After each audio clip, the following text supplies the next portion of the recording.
Chapter 22. Summer drew to an end, and early autumn. It was past Michaelmas, but the harvest was late that year, and a few of our fields were still uncleared. Mr. Linton and his daughter would frequently walk out among the reapers. At the carrying of the last sheaves they stayed till dusk, and the evening happening to be chill and damp, my master caught a bad cold that settled obstinately on his lungs, and confined him indoors throughout the whole of the winter, nearly without intermission. Poor Cathy, frightened from her little romance, had been considerably sadder and duller since its abandonment, and her father insisted on her reading less and taking more exercise. She had his companionship no longer.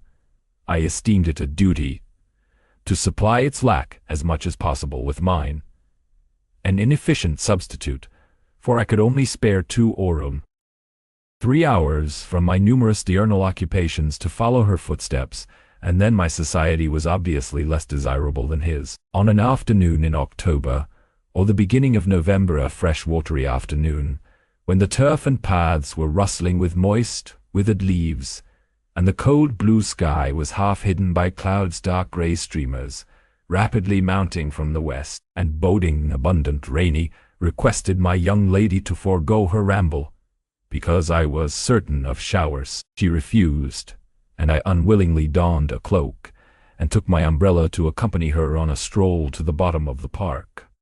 A formal walk which she generally affected if low-spirited, and that she invariably was when Mr. Edgar had been worse than ordinary, a thing never known from his confession, but guessed both by her and me from his increased silence and the melancholy of his countenance. She went sadly on. There was no running or bounding now, though the chill wind might well have tempted her to race, and often, from the side of my eye, I could detect her raising a hand and brushing something off her cheek. I gazed round for a means of diverting her thoughts. On one side of the road rose a high, rough bank, where hazels and stunted oaks with their roots half exposed held uncertain tenure. The soil was too loose for the latter, and strong winds had blown some nearly horizontal. In summer Miss Catherine delighted to climb along these trunks and sit in the branches, swinging 20 feet above the ground, and I, pleased with her agility and her light, childish heart, still considered it proper to scold every time I caught her, at such an elevation, but so that she knew there was no necessity for descending. From dinner to tea she would lie in her breeze-rocked cradle, doing nothing except singing old songs me nursery Laredo herself, or watching the birds, joint tenants, feed and entice their young ones to fly, or nestling with closed lids, half thinking, half dreaming, happier than words can express. "Look, miss," I exclaimed, pointing to a nook under the roots of one twisted tree. "Winter is not here yet. There's a little flower up yonder, the last bud from the multitude of bluebells that clouded those turf steps in July with a lilac mist. Will you clamber up and pluck it to show to Papa?" Cathy stared a long time at the lonely blossom trembling in its earthy shelter, and replied, at length, "No, I'll not touch it. But it looks melancholy, does it not, Ellen?" "Yes," I observed, "about as starved and sackless as you. Your cheeks are bloodless. Let us take hold of hands and run. You're so low, I dare say, I shall keep up with you." "No," she repeated, and continued sauntering on, pausing at intervals to muse over a bit of moss, or a tuft of blanched grass, or a fungus spreading its bright orange among the heaps of brown foliage, and ever and anon her hand was lifted to her averted face. "Catherine, why are you crying, love?" I asked, approaching and putting my arm over her shoulder. "You mustn't cry because Papa has a cold. Be thankful it is nothing worse." She now put no further restraint on her tears. Her breath was stifled by sobs. "Oh, it will be something worse," she said. "And what shall I do when Papa and you leave me, and I am by myself? I can't forget your words, Ellen. They are always in my ear. How life will be changed, how dreary the world will be when Papa and you are dead." "None can tell whether you won't die before us," I replied. "It's wrong to anticipate evil. We'll hope there are years and years to come before any of us go. Master is young, and I am strong, and hardly 45. My mother lived till 80, a canty dame to the last, and suppose Mr. Linton were spared till he saw 60. That would be more years than you have counted, miss. And would it not be foolish to mourn a calamity above 20 years beforehand? But Aunt Isabella was younger than Papa, she remarked, gazing up with timid hope to seek further consolation. Aunt Isabella had not you and me to nurse her, I replied. She wasn't as happy as Master. She hadn't as much to live for. All you need do is to wait well on your father, and cheer him by letting him see you cheerful, and avoid giving him anxiety on any subject. Mind that, Cathy. I'll not disguise, but you might kill him if you were wild and reckless, and cherished a foolish, fanciful affection for the son of a person who would be glad to have him in his grave, and allowed him to discover that you fretted over the separation he has judged it expedient to make. I fret about nothing on earth except Papa's illness, answered my companion. I care for nothing in comparison with Papa, and I'll never, oh, never, while I have my senses, do an act or say a word to vex him. I love him better than myself, Ellen, and I know it by this. I pray every night that I may live after him, because I would rather be miserable than that he should be. That proves I love him better than myself. Good words, I replied, but deeds must prove it also.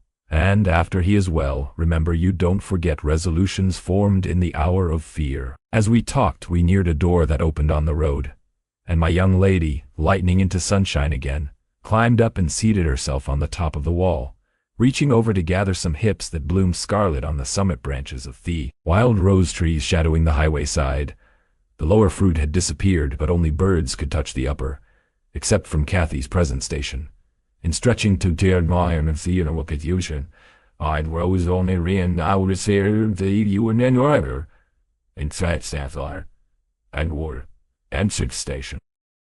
Pull them. Her hat fell off, and as the door was locked she proposed scrambling down to recover it.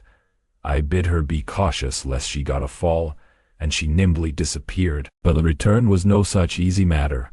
The stones were smooth and neatly cemented, and the rose bushes and blackberry stragglers could yield no assistance in reascending. I, like a fool, didn't recollect that till I heard her laughing and exclaiming, "Yellen, you'll have to fetch the key, or else I must run round to the porter's lodge. I can't scale the ramparts on this side." "Stay where you are," I answered. "I have my bundle of keys in my pocket. Perhaps I may manage to open it. If not, I'll go." Catherine amused herself with dancing to and fro before the door, while I tried all the large keys in succession. I had applied the last, and found that none would do. So, repeating my desire that she would remain there, I was about to hurry home as fast as I could, when an approaching sound arrested me. It was the trot of a horse. Cathy's dance stopped also. "Who is that?" I whispered. "Who is that?" I whispered. "Ellen." "I wish you could open the door," whispered back my companion anxiously. "Ho, Miss Linton," cried a deep voice, the rider's. "I'm glad to meet you. Don't be in haste to enter, for I have an explanation to ask and obtain." "I shan't speak to you, Mr. Heathcliff," answered Catherine. "Papa says you are a wicked man, and you hate both him and me, and Ellen says the same." "That is nothing to the purpose," said Heathcliff. It was. "I don't hate my son, I suppose, and it is concerning him that I demand your attention. Yes, you have cause to blush. 2 or 3 months since, were you not in the habit of writing to Linton, making love and play, eh? You deserved, both of you, flogging for that, you especially the elder, and less sensitive, as it turns out. I've got your letters, and if you give me any pertness, I'll send them to your father. I presume you grew weary of the amusement and dropped it, didn't you? Well, you dropped Linton with it into a slough of despond. He was in earnest. In love, really. As true as I live, he's dying for you, breaking his heart at your fickleness, not figuratively, but actually. But actually, though Hareton has made him a standing jest for 6 weeks, and I have used more serious measures, and attempted to frighten him out of his idiocy, he gets worse daily, and he'll be under the sod before summer, unless you restore him. How can you lie so glaringly to the poor child? I called from the inside. Pray ride on. How can you deliberately get up such paltry falsehoods? Miss Cathy, I'll knock the lock off with a stone. You won't believe that vile nonsense. You can feel in yourself it is impossible that a person should die for love of a stranger. I was not aware there were eavesdroppers, muttered the detected villain. Worthy Mrs. Dean, I like you, but I don't like your double-dealing, he added aloud. How could you lie so glaringly as to affirm I hated the poor child, and invent bugbear stories to terrify her from my doorstones? Catherine Linton? The very name warms me, my bonny lass. I shall be from home all this week. Go and see if I have not spoken truth. Do, there's a darling. Just imagine your father in my place, and Linton in yours. Then think how you would value your careless lover if he refused to stir a step to comfort you, when your father himself entreated him. And don't, from pure stupidity, fall into the same error.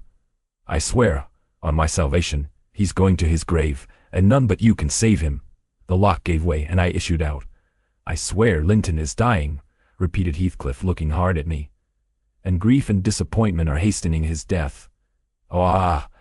Nelly, if you won't let her go, you can walk over yourself, but I shall not return till this time next week, and I think your master himself would scarcely object to her visiting her cousin.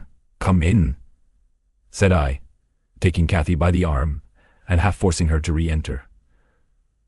For she lingered, viewing with troubled eyes the features of the speaker. Too stern to express his inward deceit, he pushed his horse close, and bending down observed, Miss Catherine, I'll own to you that I have little patience with Linton, and Hareton and Joseph have less. I'll own that he's with a harsh set. He pines for kindness as well as love, and a kind word from you would be his best medicine. Don't mind Mrs. Dean's cruel cautions, but be generous and contrive to see him. He dreams of you day and night, and cannot be persuaded that you don't hate him, since you neither write nor call. I closed the door and rolled a stone to assist the loosened lock inner. Holding it, and spreading my umbrella, I drew my charge underneath, for the rain began to drive through the moaning branches of the trees, and warned us to avoid delay. Our hurry prevented any comment on the encounter with Heathcliff, as we stretched towards home, but I divined instinctively that Catherine's heart was clouded now in double darkness. Her features were so sad they did not seem hers. She evidently regarded what she had heard as every syllable true. The master had retired to rest before we came in. Cathy stole to his room to inquire how he was. He had fallen asleep. She returned, and asked me to sit with her in the library. We took our tea together, and afterwards she lay down on the rug, and told me not to talk, for she was weary. I got a book and pretended to read. As soon as she supposed me absorbed in my occupation, she recommenced her silent weeping. It appeared, at present, her favorite diversion. I suffered her to enjoy it a while. Then I expostulated, deriding and ridiculing all Mr. Heathcliff's assertions about his son, as if I were certain she would coincide. Alas, I hadn't skill to counteract the effect his account had produced. It was just what he intended. You may be right, Ellen, she answered, but I shall never feel at ease till I know, and I must tell Linton it is not my fault that I don't write, and convince him that I shall not change. What use were anger and protestations against her silly credulity? We parted that night hostile, but next day beheld me on the road to Wuthering Heights by the side of my wilful young mistress's pony. I couldn't bear to witness her sorrow, to see her pale, dejected countenance and heavy eyes, and I yielded, in the faint hope that Linton himself might prove, by his reception of us, how little of the tale was founded on fact. Chapter 23. The rainy night had ushered in a misty morning, half frost, half drizzle, and temporary brooks crossed our path gurgling from the uplands. My feet were thoroughly wetted. I was cross and low. Exactly the humor suited for making the most of these disagreeable things. We entered the farmhouse by the kitchen way, to ascertain whether Mr. Heathcliff were really absent, because I put slight faith in his own affirmation. Joseph seemed sitting in a sort of Elysium alone, beside a roaring fire, a quart of ale on the table near him, bristling with large pieces of toasted oatcake, and his black short pipe in his mouth. Catherine ran to the hearth to warm herself. I asked if the master was in. My question remained so long unanswered that I thought the old man had grown deaf, and repeated it louder. "Nay," he snarled, or rather screamed through his nose. "Nah, ya mu go back where ya come frof." "Joseph!" cried a peevish voice simultaneously with me from the inner room. "How often am I to call you? There are only a few red ashes now." "Joseph!" Come this moment, vigorous puffs, and a resolute stare into the grate, declared he had no ear for this appeal. The housekeeper and Hareton were invisible.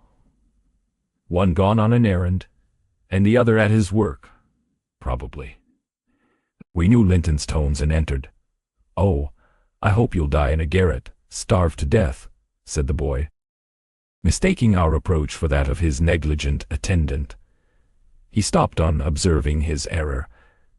His cousin flew to him. "Is that you, Miss Linton?" he said, raising his head from the arm of the great chair in which he reclined. "No, don't kiss me. It takes my breath."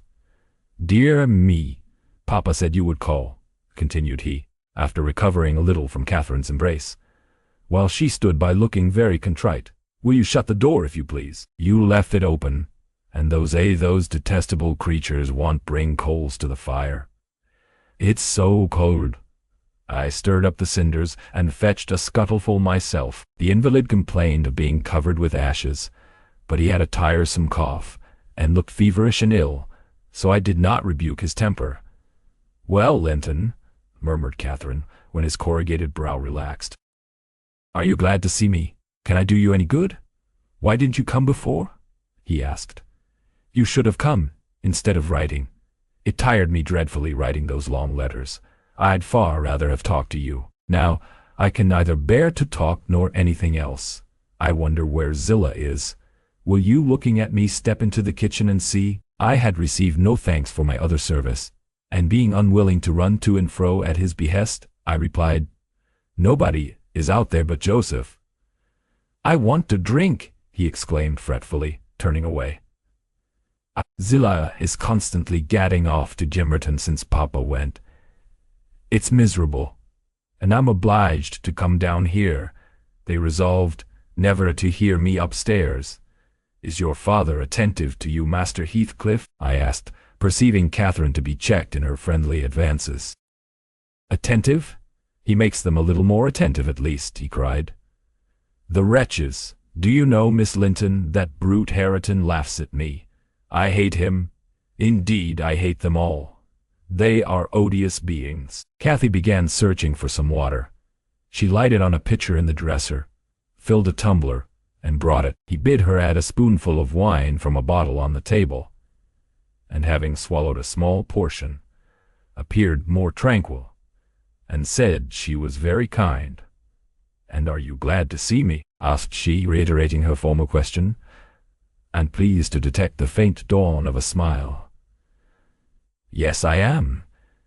It's something new to hear a voice like yours," he replied. "But I have been vexed, because you wouldn't come, and Papa swore it was owing to me.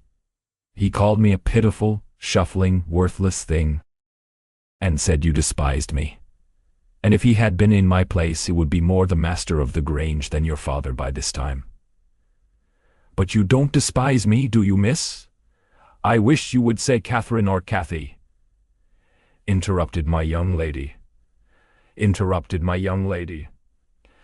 "Despise you?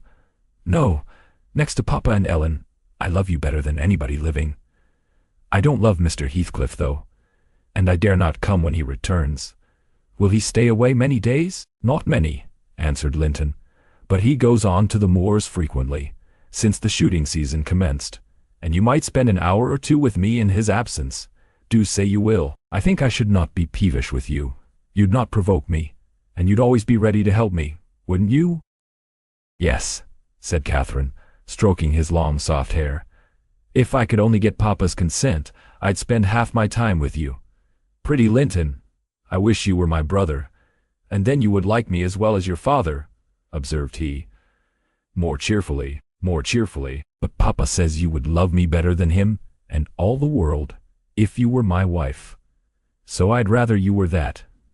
No, I should never love anybody better than Papa, she returned gravely, and people hate their wives sometimes, but not their sisters and brothers.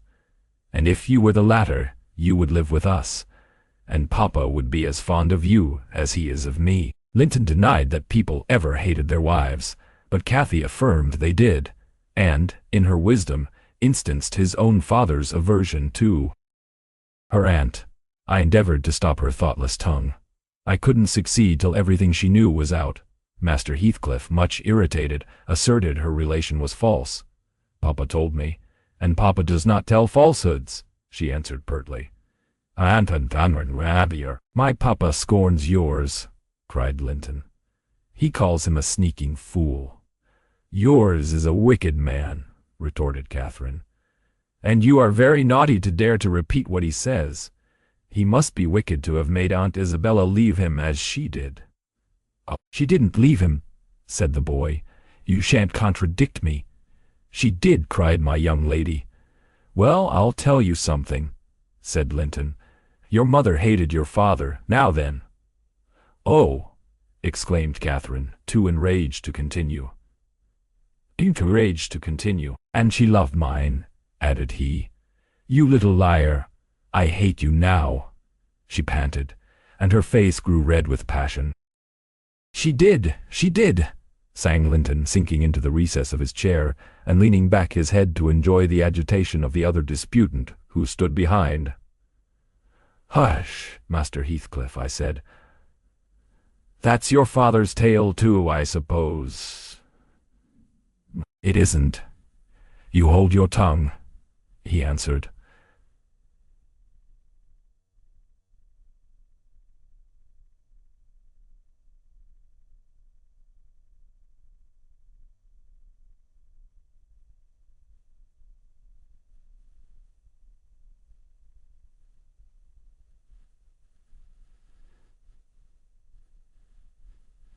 She did. He was immediately seized by a suffocating cough that soon ended his triumph.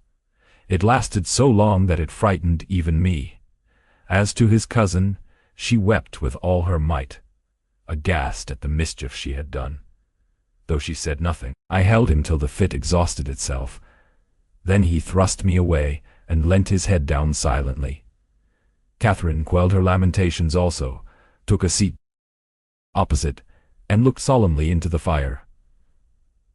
How do you feel now, Master Heathcliff? I inquired, after waiting 10 minutes. I wish she felt as I do, he replied. Spiteful, cruel thing. Hareton never touches me. He never struck me in his life, and I was better today. And there. His voice died in a whimper. I didn't strike you, muttered Cathy, chewing her lip to prevent another burst of emotion. He sighed and moaned like one under great suffering, and kept it up for a quarter of an hour. On purpose to distress his cousin apparently, for whenever he caught a stifled sob from her, he put renewed pain and pathos into the inflections of his voice. I'm sorry I hurt you, Linton, she said at length, racked beyond endurance, but I couldn't have been hurt by that little push, and I had no idea that you could either. You're not much, are you, Linton? Don't let me go home thinking I've done you harm. Answer. Speak to me. I can't speak to you, he murmured. You've hurt me so that I shall lie awake all night choking with this cough. If you had it, you'd know what it was, but you'll be comfortably asleep while I'm in agony, and nobody near me. I wonder how you would like to pass those fearful nights. And he began to wail aloud, for very pity of himself. Since you are in the habit of passing dreadful nights, I said, it won't be Miss who spoils your ease. You'd be the same had she never come. However, she shall not disturb you again, and perhaps you'll get quieter when we leave you." "Must I go?" asked Catherine dolefully, bending over him. "Do you want me to go, Linton?"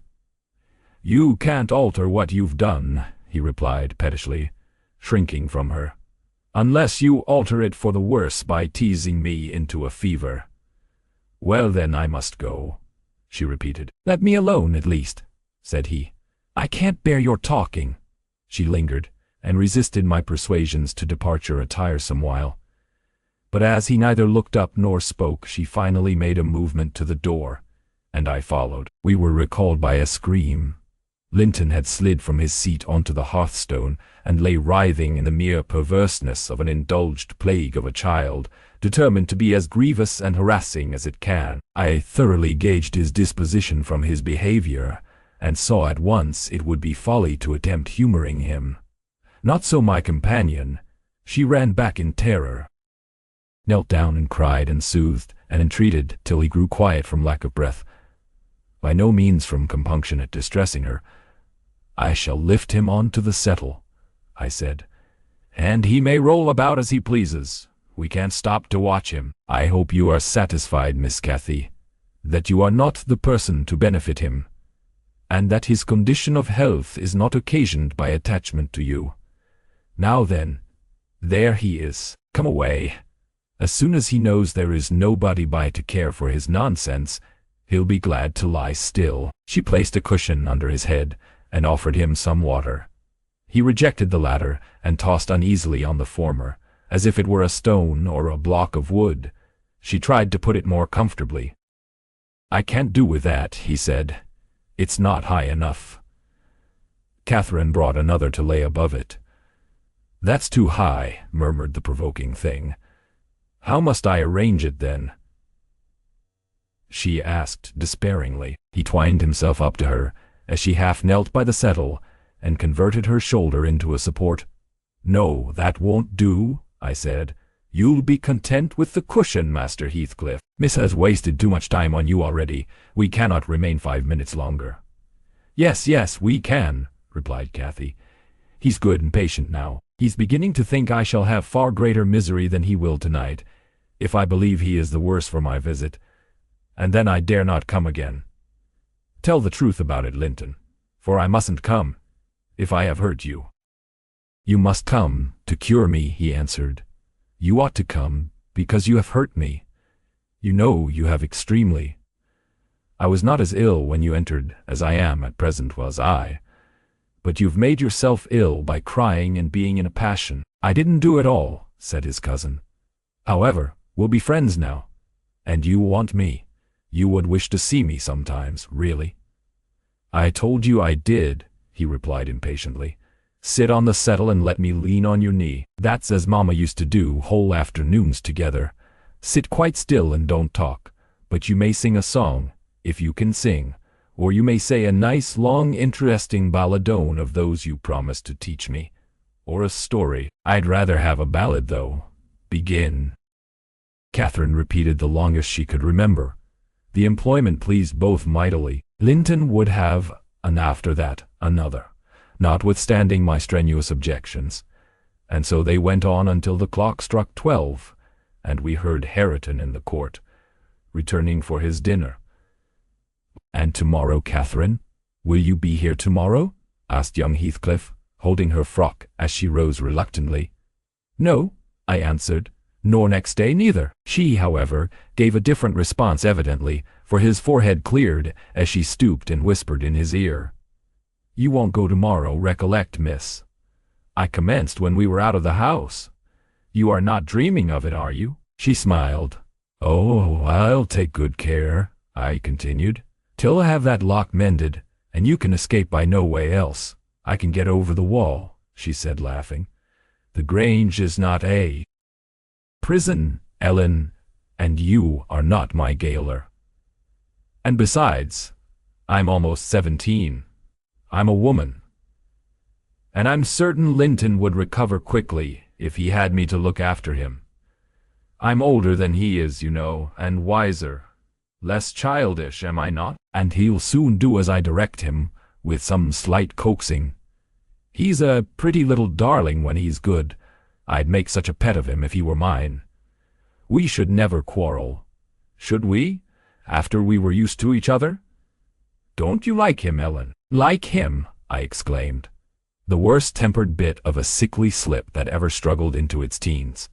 Happily, as Mr. Heathcliff conjectured, he'll not win 20. I doubt whether he'll see spring, indeed, and small loss to his family whenever he drops off. And lucky it is for us that his father took him. The kinder he was treated, the more tedious and selfish he'd be.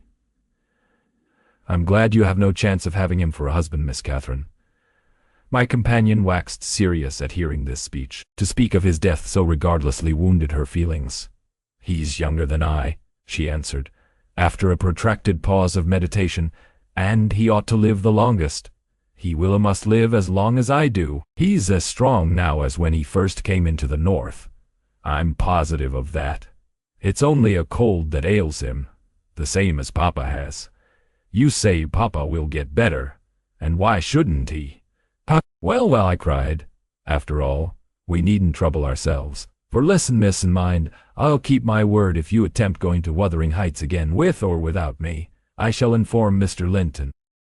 And, unless he allow it, the intimacy with your cousin must not be revived." "It has been revived," muttered Cathy sulkily.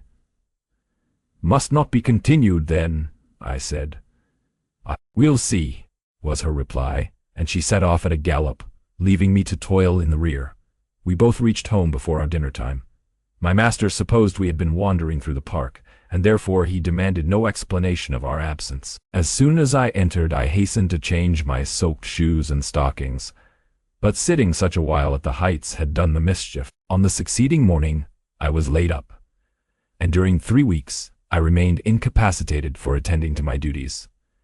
A calamity never experienced prior to that period, and never, I am thankful to say, since. My little mistress behaved like an angel in coming to wait on me, and cheer my solitude. The confinement brought me exceedingly low. It is wearisome to a stirring active body, but few have slighter reasons for complaint than I had. The moment Catherine left Mr. Linton's room, she appeared at my bedside. Her day was divided between us. No amusement usurped a minute. She neglected her meals, her studies, and her play, and she was the fondest nurse that ever watched. She must have had a warm heart when she loved her father so, to give so much to me. I said her days were divided between us, but the master retired early, and I generally needed nothing after 6 o'clock. Thus the evening was her own.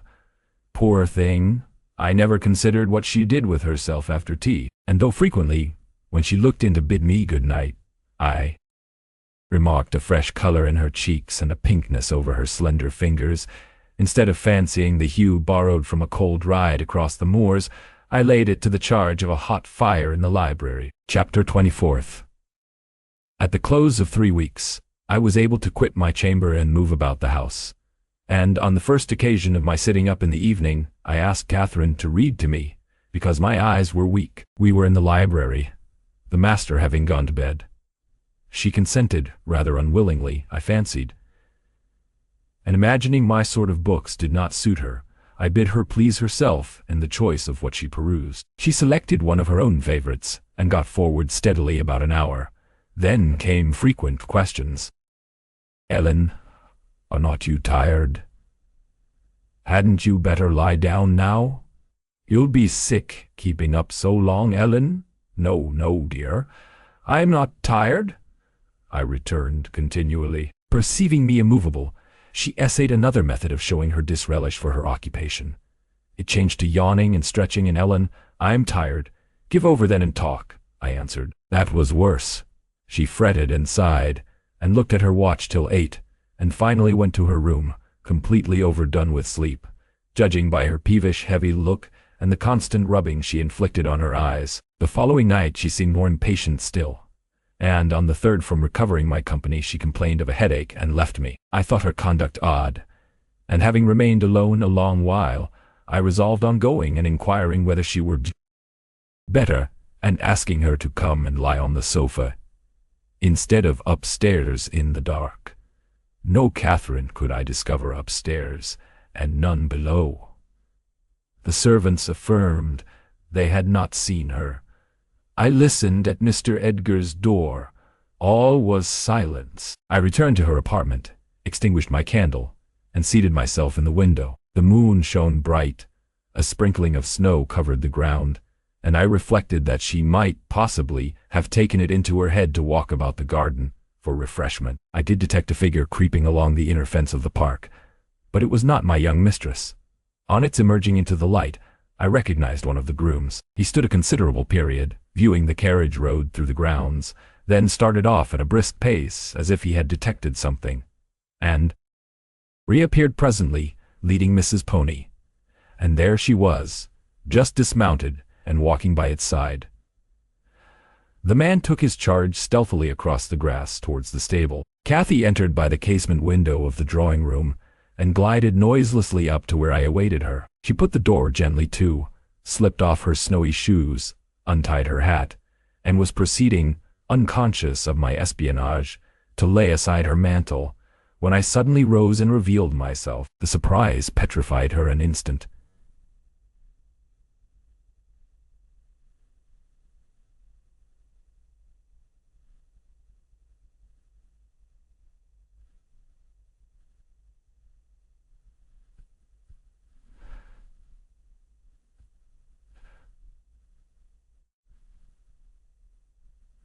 And Sue fixed. And why should you try to deceive me by telling a tale? Where have you been? Speak. To the bottom of the park. She stammered. I didn't tell a tale. And nowhere else? I demanded. No, was the muttered reply. Oh, Catherine, I cried sorrowfully, you know you have been doing wrong, or you wouldn't be driven to uttering an untruth to me.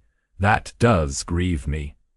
That does grieve me. I'd rather be 3 months ill than hear you frame a deliberate lie.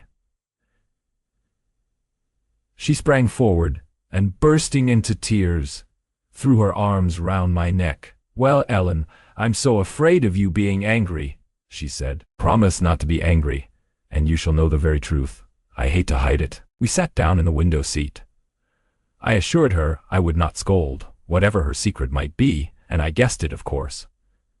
So she commenced. I've been to Wuthering Heights, Ellen, and I've never missed going a day since you fell ill. Except thrice before, and twice after you left. Your room. I gave Michael books and pictures to prepare Minnie every evening, and to put her back in the stable. You mustn't scold him either, mind. I was at the Heights by 6:30, and generally stayed till 8:30, and then galloped home. It was not to amuse myself that I went. I was often wretched all the time. Now and then I was happy.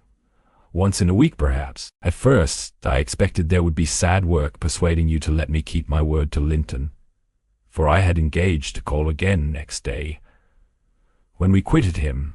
But as you stayed upstairs on the morrow, I escaped that trouble. While Michael was refastening the lock of the park door in the afternoon, I got possession of the key, and told him how my cousin wished me to visit him, because he was sick and couldn't come to the Grange, and how Papa would object to my going, and then I negotiated with him about the pony. He is fond of reading, and he thinks of leaving soon to get married, so he offered, if I would lend him books out of the library, to do what I wished. But I preferred giving him my own, and that satisfied him better. On my second visit, Linton seemed in lively spirits, and Zillah, that is their housekeeper, made us a clean room and a good fire, and told us that, as Joseph was out at a prayer meeting, and Hareton Earnshaw was off with his dogs robbing our woods of his dogs, pheasants, as I heard afterwards, we might do what we liked. She brought me some warm wine and gingerbread, and appeared exceedingly good-natured, and Linton sat in the armchair, and I in the little rocking chair on the hearthstone, and we laughed and talked so merrily, and found so much to say. We planned where we would go and what we would do in summer. I needn't repeat that, because you would call it silly. One time, however, We were near quarreling. He said the pleasantest manner of spending a hot July day was lying from morning till evening on a bank of heath in the middle of the moors, with the bees humming dreamily about among the bloom, and the larks singing high up overhead, and the blue sky and bright sun shining steadily and cloudlessly. That was his most perfect idea of heaven's happiness. Mine was rocking in a rustling green tree, with a west wind blowing, and bright white clouds flitting rapidly above, and not only larks but throstles, and blackbirds and linnets and cuckoos pouring out music on every side, and the moors seen at a distance, broken into cool dusky dells, but close by great swells of long grass undulating in waves to the breeze, and woods and sounding water, and the whole world awake and wild with joy. He wanted all to lie in an ecstasy of peace. I wanted all to sparkle and dance in a glorious jubilee. I said his heaven would be only half alive, and he said mine would be drunk.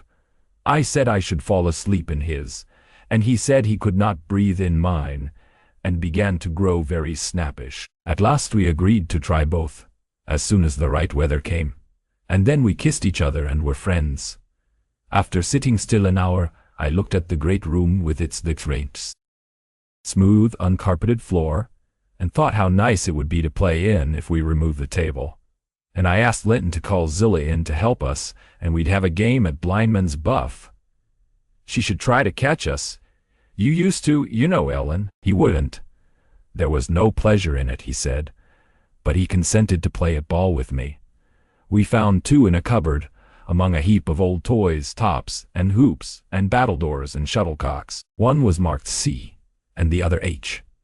I wished to have the C, because that stood for Catherine, and the H might be for Heathcliff, his name. But the brand came out of H, and Linton didn't like it. I beat him constantly, and he got cross again, and coughed, and returned to his chair. That night, though, he easily recovered his good humor. He was charmed with 2 or 3 pretty songs, your songs, Ellen, and when I was obliged to go, he begged and entreated me to come the following evening, and I promised. Minnie and I went flying home as light as air, and I dreamt of Wuthering Heights and my sweet, darling cousin till morning. On the morrow I was sad, partly because you were poorly, and partly that I wished my father knew and approved of my excursions. But it was beautiful moonlight after tea, and, as I rode on, the gloom cleared. I shall have another happy evening, I thought to myself. And what delights me more, my pretty Linton will. I trotted up their garden, and was turning round to the back, when that fellow Earnshaw met me, took my bridle, and bid me go in by the front entrance. He patted Minnie's neck, and said she was a bonny beast, and appeared as if he wanted me to speak to him. I only told him to leave my horse alone, or else it would kick him. He answered in his vulgar accent, "It wouldn't do Mitch hurt if it did," and surveyed its legs with a smile. I was half inclined to make it try. However, he moved off to open the door, and, as he raised the latch, he looked up to the inscription above, and said, with a stupid mixture of awkwardness and elation, "Miss Catherine, I can read yon now." "Wonderful," I exclaimed. "Pray, let us hear you. You are grown clever." He spelt, and drawled over by syllables, the name Hareton Earnshaw, and the figures, I cried, encouragingly, perceiving that he came to a dead halt. "I cannot tell them yet," he answered. "Oh, you dunce," I said, laughing heartily at his failure. The fool stared, with a grin hovering about his lips, and a scowl gathering over his eyes, as if uncertain whether he might not join in my mirth, whether it were not pleasant familiarity, or what it really was, contempt. I settled his doubts by suddenly retrieving my gravity, and desiring him to walk away, for I came to see Linton, not him. He reddened as he saw that by the moonlight, dropped his hand from the latch, and skulked off, a picture of mortified vanity. He imagined himself to be as accomplished as Linton, I suppose, because he could spell his own name, and was marvelously discomfited that I didn't think the same. "Stop, Miss Catherine, dear. I interrupted. I shall not scold, but I don't like your conduct there. If you had remembered that Hareton was your cousin as much as Master Heathcliff, you would have felt how improper it was to behave in that way. At least it was praiseworthy ambition for him to desire to be as accomplished as Linton. And probably he did not learn merely to show off. You had made him ashamed of his ignorance before, I have no doubt. And he wished to remedy it, and please you. To sneer at his imperfect attempt was very bad breeding. Had you been brought up in his circumstances, would you be less rude? He was as quick and as intelligent a child as ever you were, and I'm hurt that he should be despised now, because that base Heathcliff has treated him so unjustly. Well, Ellen, you won't cry about it, will you? She exclaimed, surprised at my earnestness. But wait, and you shall hear if he conned his ABC to please me, and if it were worth while being civil to the brute. I entered. Linton was lying on the settle, and half got up to welcome me. I'm ill tonight, Catherine, love, he said, and you must have all the talk and let me listen. Come, and sit by me. I was sure you wouldn't break your word, and I'll make you promise again, before you go. I knew now that I mustn't tease him, as he was ill, and I spoke softly and put no questions, and avoided irritating him in any way. I had brought some of my nicest books for him. He asked me to read a little of one, and I was about to comply when Earnshaw burst the door open, having gathered venom with reflection. He advanced direct to us, seized Linton by the arm and swung him off the seat. Get to thy own room, he said, in a voice almost inarticulate with passion. And his face looked swelled and furious. Take her there if she comes to see thee.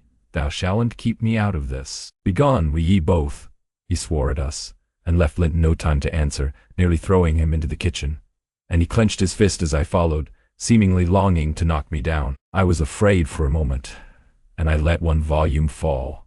He kicked it after me and shut us out. I heard a malignant, crackly laugh by the fire, and turning, beheld that odious Joseph standing, rubbing his bony hands and quivering. I was sure he'd sarve ye out. He's a grand lad. He's gettin' to rate. Spirit in him. He gnaws as weel as I do, who sud be to maester yonderek. He made ye skift properly. Where must we go? I asked of my cousin, disregarding the old wretch's mockery. Linton was white and trembling. He was not pretty then, Ellen. Oh, no. He looked frightful, for his thin face and large eyes were wrought into an expression of frantic, powerless fury. He grasped the handle of the door and shook it. It was fastened inside. If you don't let me in, I'll kill you. If you don't let me in, I'll kill you.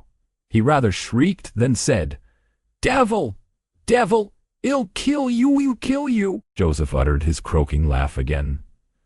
Theer, that's to father, he cried. That's father. We've Alice Summut, o' either side in us. Never heed. Hareton, lad, do not be feared, it cannot get at thee. I took hold of Linton's hands, and tried to pull him away, but he shrieked so shockingly that I dared not proceed. At last his cries were choked by a dreadful fit of coughing. Blood gushed from his mouth, and he fell on the ground. I ran into the yard, sick with terror, and called for Zillah as loud as I could. She soon heard me. She was milking the cows in a shed behind the barn, and hurrying from her work, she inquired what there was to do. I hadn't breath to explain. Dragging her in, I looked about for Linton. Earnshaw had come out to examine the mischief he had caused, and he was then conveying the poor thing upstairs. Zillah and I ascended after him, but he stopped me at the top of the steps, and said I shouldn't go in. I must go home, I exclaimed. That he had killed Linton, and I would enter. Joseph locked the door and declared I should do no sick stuff, and asked me whether I were bound to be as mad as him. I stood crying till the housekeeper reappeared. She affirmed he would be better in a bit, but he couldn't do with that shrieking and din, and she took me, and nearly carried me into the house. Ellen, I was ready to tear my hair off my head. I sobbed and wept so that my eyes were almost blind. And the ruffian you have such sympathy with stood opposite, presuming every now and then to bid me wisht and denying that it was his fault. And, finally, frightened by my assertions that I would tell Papa, and that he should be put in prison and hanged, he commenced blubbering himself and hurried out to hide his cowardly agitation. Still I was not rid of him. When at length they compelled me to depart, and I had got some 100 yards off the premises, he suddenly issued from the shadow of the roadside, and checked Minnie and took hold of me. "Serious ears suddenly unto you, Miss Catherine. I'm ill-grieved," he began, "but it's rather too bad." I gave him a cut with my whip, thinking perhaps he would murder me. He let go, thundering one of his horrid curses, and I galloped home, more than half out of my senses. I didn't bid you good night that evening, and I didn't go to Wuthering Heights the next. I wished to go exceedingly, but I was strangely excited, and dreaded to hear that Linton was dead sometimes, and sometimes shuddered at the thought of encountering Hareton. On the third day I took courage. At least, I couldn't bear longer suspense, and stole off once more. I went at 5 o'clock and walked, fancying I might manage to creep into the house and up to Linton's room unobserved. However, the dogs gave notice of my approach. Zillah received me, and saying the lad was mending nicely, showed me into a small, tidy, carpeted apartment, where, to my inexpressible joy, I beheld Linton laid on a little sofa, reading one of my books, but he would neither speak to me nor look at me. Through a whole hour, Ellen. He has such an unhappy temper, and what quite confounded me, when he did open his mouth, it was to utter the falsehood that I had occasioned the uproar, and Hareton was not to blame. Unable to reply except passionately, I got up and walked from the room. He sent after me, oui. Faint as Catherine. He did not reckon on being answered so, but I wouldn't turn back. And the morrow was the second day on which I stayed at home, nearly determined to visit him no more. But it was so miserable going to bed and getting up, and never hearing anything about him, that my resolution melted into air before it was properly formed. It had appeared wrong to take the journey once. Now it seemed wrong to refrain. Michael came to ask if he must saddle Minnie. I said yes, and considered myself doing a duty as she bore me over the hills. I was forced to pass the front windows to get to the court. It was no use trying to conceal my presence. "Young master is in the house," said Zillah, as she saw me making forfeit. The parlor. I went in. Earnshaw was there also, but he quitted the room directly. Linton sat in the great armchair half asleep. Walking up to the fire, I began in a serious tone, partly meaning it to be true. "As you don't like me, Linton, and as you think I come on purpose to hurt you, and pretend that I do so every time, this is our last meeting. Let us say goodbye, and tell Mr. Heathcliff that you have no wish to see me, and that he mustn't invent any more falsehoods on the subject. Sit down and take your hat off, Catherine," he answered. "You are so much happier than I am, you ought to be better. Papa talks enough of my defects and shows enough scorn of me to make it natural I should doubt myself. I doubt whether I'm not altogether as worthless as he calls me, frequently, and then I feel so cross and bitter I hate everybody. I am worthless, and bad in temper, and bad in spirit, almost always. And if you choose, you may say goodbye. You'll get rid of an annoyance. Only, Catherine, do me this justice. Believe that if I might be as sweet, and as kind, and as good as you are, I would be, as willingly and more so, than as happy and as healthy. And believe that your kindness has made me love you deeper than if I deserved your love. And though I couldn't and cannot help showing my nature to you, I regret it and repent it, and shall regret and repent it till I die." I felt he spoke the truth, and I felt I must forgive him. And, though we should quarrel the next moment, I must forgive him again. We were reconciled, but we cried, both of us, the whole time I stayed. Not entirely for sorrow, yet I was sorry Linton had that distorted nature. He'll never let his friends be at ease, and he'll never be at ease himself. I have always gone to his little parlor since that night, because his father returned the day after. About 3 times, I think, we have been merry and hopeful, as we were the first evening. The rest of my visits were dreary and troubled, now with his selfishness and spite, and now with his sufferings.